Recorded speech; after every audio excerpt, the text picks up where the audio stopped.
Start. Rolling.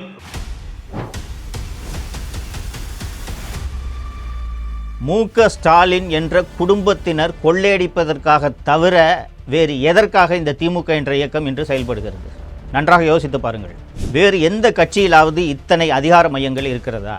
தனது பேரனான இன்பநிதியை, உதயநிதியை எப்படி ரெட் ஜெயண்ட் மூலமாக கொண்டு வந்தார்களோ அதே போல திராவிட முன்னேற்ற கழகத்தின் தலைமை பொறுப்பேற்பதற்கு அவரை தயார்படுத்தி கொண்டிருக்கிறார்கள் என்பதை ஊரே அறியும். அப்போ இந்த திமுக என்ற கட்சி யாருக்காக நடக்குது? ஒரு குடும்பத்துக்காக தானே. இதுதான் ஜனநாயகமா? மன்னராட்சியாக நடக்குது. அப்பாவுக்கு பிறகு அவங்க பையன், அதுக்கு பிறகு அவங்க பையன் என்று.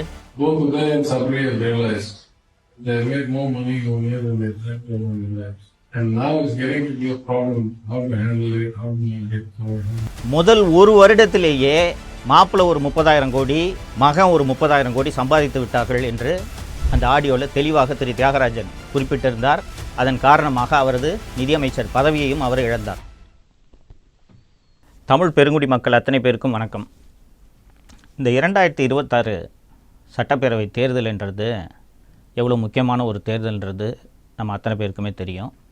நமது தமிழகத்தின் எதிர்காலத்தை தீர்மானிக்கப் போகிற தேர்தல் அப்படின்றதுனால பல்வேறு விஷயங்களை உங்களுக்கு நினைவுபடுத்த வேண்டிய ஒரு கடமைக்கு நான் ஆட்பட்டுள்ளேன். மக்களே, வழக்கமான தேர்தல் போல இந்த தேர்தலை எடுத்துக்கொள்ளாதீர்கள். தமிழகத்தை அடிமை தலையிலிருந்து, ஒரு குடும்பத்தின் ஆதிக்கத்திலிருந்து காப்பாற்ற வேண்டிய நெருக்கடியில் நடக்கக்கூடிய தேர்தல் தான் இந்த 2026 தேர்தல் என்பதை நீங்கள் மறந்துவிடக்கூடாது. மக்களே, திமுக ஆட்சி 2021 நடந்துக்கிட்டு இருக்கிறது பற்றி நீங்கள் தொடர்ந்து எல்லாருமே பார்த்துக்கிட்டு இருக்கீங்க, அனுபவிச்சுக்கிட்டு இருக்கீங்க. ஆனால் மீண்டும் இந்த ஆட்சி தொடர வேண்டுமா வேண்டாமா என்பதற்கான தேர்தல் தான் 2026 சட்டப்பேரவை தேர்தல்.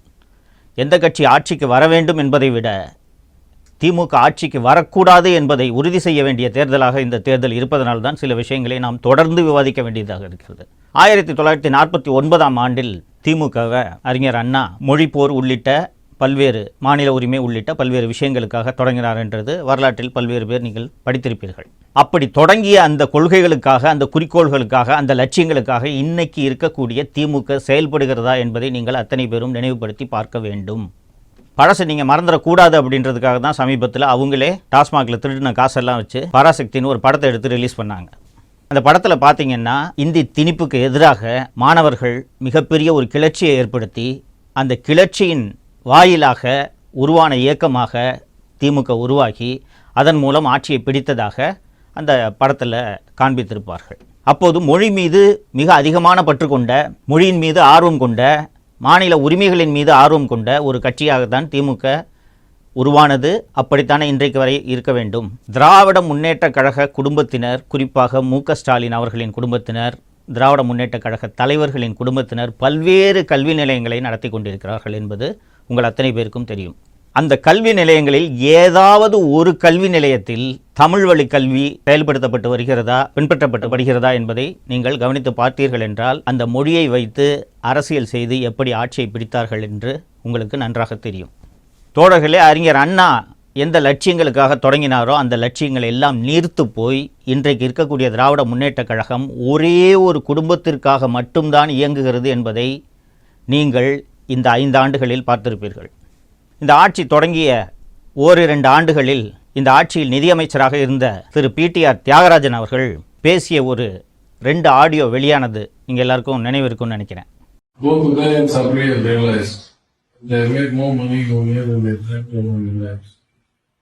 And now it's getting to be a problem how to handle it, how to make it, how to make it fair.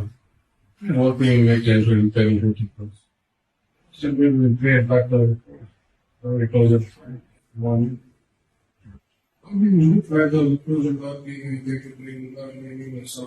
prosecution. முதல் ஒரு வருடத்திலேயே மாப்பிள்ளை ஒரு 30,000 கோடி, மகன் ஒரு 30,000 கோடி சம்பாதித்து விட்டார்கள் என்று அந்த ஆடியோவில் தெளிவாக திரு தியாகராஜன் குறிப்பிட்டிருந்தார். அதன் காரணமாக அவரது நிதியமைச்சர் பதவியையும் அவர் இழந்தார்.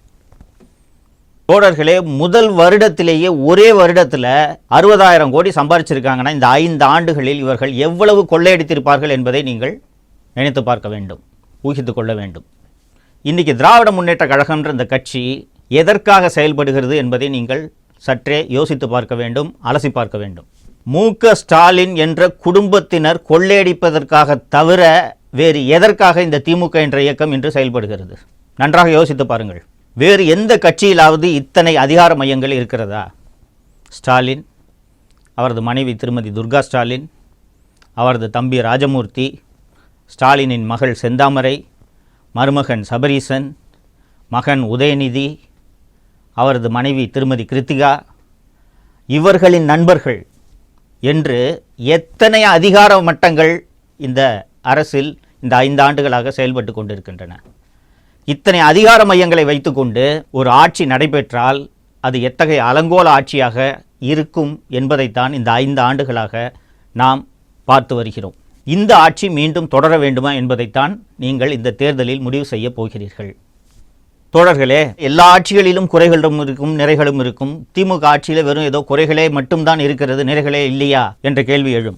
இவர்கள் அளித்த வாக்குறுதியில் எத்தனை சதவீதத்தை நிறைவேற்றி இருக்கிறார்கள்? நன்றாக யோசித்து பாருங்கள். முதல்ல வந்தவுடனே நீட்டுக்கு விலக்களிக்கிறோம், நாங்கள் ரேஷன் கார்டு வைத்திருக்கக்கூடிய அத்தனை பேருக்கும் மாதந்தோறும் 1000 ரூபாய் என்றார்கள். இது போல எண்ணற்ற வாக்குறுதிகளை, போக்குவரத்து தொழிலாளிகளோட நிலுவைத் தொகை வழங்குறது, அரசு ஊழியர்களுக்கு பழைய ஓய்வூதிய திட்டம் வழங்குறது என்று வாக்குறுதிகளை அடுக்கிக் கொண்டே போகலாம். இவர்கள் அளித்த வாக்குறுதியை, இவர்கள் அளித்த தேர்தல் வாக்குறுதிகளில் முழுமையாக நிறைவேற்றி இருக்கிறார்களா? இப்போது எந்த தைரியத்தில் மீண்டும் ஒரு தேர்தல் வாக்குறுதி அளிப்பதற்கான ஒரு குழுவை நியமித்திருக்கிறார்கள் என்பது உள்ளபடியே புரியவில்லை.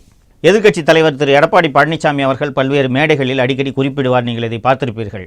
நான் ஒரு சாதாரண கிளைக்கழக செயலாளர், இன்னைக்கு அதிமுக என்ற ஒரு மாபெரும் இயக்கத்தோட பொதுச் செயலாளராக என்னால் வர முடியுது, திமுகவில் யாராவது வர முடியுமா இது போல என்று ஒரு கேள்வி எழுப்பியிருக்கிறார். நன்றாக யோசித்து பாருங்கள். யாராலாவது இது போல அந்த கட்சியின் தலைவராக இன்று வர முடியுமா? உதயநிதிக்கு என்ன வயசாகுதுங்க? லாயலா காலேஜ் முடிச்சுட்டு ஒரு பிஸ்னஸை ஸ்டார்ட் பண்ணுறாரு. 2007 ரெட் ஜெயண்ட் என்ற ஒரு திரைப்பட நிறுவனத்தை தொடங்குறாரு. இதை தாண்டி இந்த சமூகத்துக்கு உதயநிதி அவர்களின் பங்களிப்பு என்ன? எடுத்த உடனே 2021 எம்எல்ஏ ஆக்குறாங்க. கொஞ்ச நாளில் அமைச்சரானோடனே மூத்த அமைச்சர்களுக்கெல்லாம் மேலே கேபினெட்டில் அவரோட ரேங்க்கு. அதுவும் போதாதென்று துணை முதலமைச்சர், தங்கை மக்களவை எம்பி மட்டுமல்லாமல் மக்களவையின் திமுக கட்சியின் தலைவர், மருமகன் ஒரு மிகப்பெரிய அதிகார மையம், மனைவி, மகன், மகள் என்று அத்தனை பேரும் அதிகார மையம். இதெல்லாம் போதாதென்று தனது பேரனான இன்பநிதியை, உதயநிதியை எப்படி ரெட் ஜெயண்ட் மூலமாக கொண்டு வந்தார்களோ அதே போல திராவிட முன்னேற்ற கழகத்தின் தலைமை பொறுப்பேற்பதற்கு அவரை தயார்படுத்தி கொண்டிருக்கிறார்கள் என்பதை ஊரே அறியும். அப்போ இந்த திமுக என்ற கட்சி யாருக்காக நடக்குது? ஒரு குடும்பத்துக்காக தானே. அந்த குடும்பம் மீண்டும் மீண்டும் கொள்ளையடிப்பதை, அந்த கொள்ளையடிப்பதை நாம் சொல்லல, அவங்க கட்சியோட அமைச்சரே தெளிவாக பேசியிருக்கிறார் என்பதை நாம் பார்த்திருக்கிறோம். ஸோ திமுக என்ற அந்த குடும்பம், மு.க. ஸ்டாலினின் குடும்பம், ஒரு குடும்பம் மீண்டும் தமிழகத்தை கொள்ளையடிப்பதற்காக இந்த தேர்தலில் திமுகவுக்கு வாக்களிக்க வேண்டுமா என்பதை நீங்கள் அத்தனை பேரும் நன்றாக சிந்தித்து பார்க்க வேண்டும். இதுதான் ஜனநாயகமா? மன்னராட்சியாக நடக்குது. அப்பாவுக்கு பிறகு அவங்க பையன், அதுக்கு பிறகு அவங்க பையன் என்று. இப்போது மீண்டும் திராவிட முன்னேற்ற கழக ஆட்சி அமைந்தால் வேறு யாராவது ஒரு மூத்த தலைவர் முதல்வர் பொறுப்பை ஏற்க முடியுமா? அல்லது திமுக தலைவர் பொறுப்பை ஏற்க முடியுமா? யோசித்து பாருங்கள். அப்போ திருப்பி இந்த குடும்பம் தானே கொள்ளையடிக்க போகுது. அப்படி இந்த குடும்பம் கொள்ளையடிக்கிறதுக்காக நீங்கள் மீண்டும் உதயசூரியனுக்கு வாக்களிக்க வேண்டுமா என்பதை நன்றாக யோசித்து பாருங்கள். நீங்கள் அளிக்கக்கூடிய வாக்கு திமுக மற்றும் திமுக கூட்டணி கட்சிகளை வீழ்த்துவதாக இருக்க வேண்டும். மாறாக ஒரு மாற்று சக்திக்கு வாக்களிக்கலாம் என்று நினைத்து வாக்களித்தால் மீண்டும் திமுக ஆட்சி தப்பித்தவறி கூட வந்துவிடக்கூடாது என்பதை நீங்கள் மனதில் வைத்து தேர்தல் நாளன்று முடிவெடுக்க வேண்டும் என்பதை அன்போடு கேட்டுக்கொள்கிறேன். இது நாம் மட்டும் இல்லை, நமது சந்ததியினரின் எதிர்காலம் பற்றிய ஒரு தேர்தல். நாளைக்கு நாம் மட்டும் இல்லாமல் நம்ம குழந்தைங்களும் நல்லா இருக்கணும்னு நீங்கள் நினச்சிங்கன்னா சரியான முடிவை இந்த தேர்தலில் நீங்கள் எடுப்பீர்கள் என்ற நம்பிக்கை எனக்கு இருக்கிறது. ஏன்னா திமுக அவரோட சந்ததியை உயர்த்துறதுக்காக அவர்கள் இந்த தேர்தலில் போட்டியிடுகிறார்கள். நாம் நமது சந்ததியை மனதில் வைத்து இந்த தேர்தலில் நல்ல முடிவை எடுக்க வேண்டும். தொடர்ந்து பேசுவோம். நன்றி.